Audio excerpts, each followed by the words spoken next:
భగవద్గీత మొదటి అధ్యాయము అర్జున విషాదయోగం. ఉత్సన్న కుల ధర్మానాం మనుష్యానాం జనార్దన నరకే నియతం వాసో భవతీత్యనుశుశ్రుమా.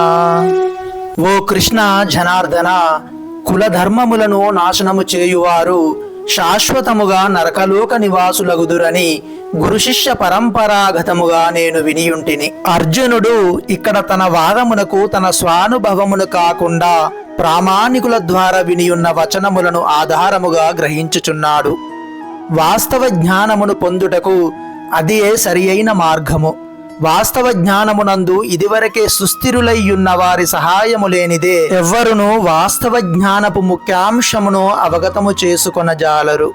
మరణమునకు పూర్వమే ఒక వ్యక్తి తాను చేసిన పాపకర్మలకు ప్రాయశ్చిత్తము చేసుకుని ఒక విధానము వర్ణాశ్రమ పద్ధతి యందు గలదు. నిరంతరము పాపకర్మల యందే నిమగ్నమైనట్టి వ్యక్తి ఈ ప్రాయశ్చిత్తమని పిలువబడు విధానమును తప్పక అనుసరింపవలెను.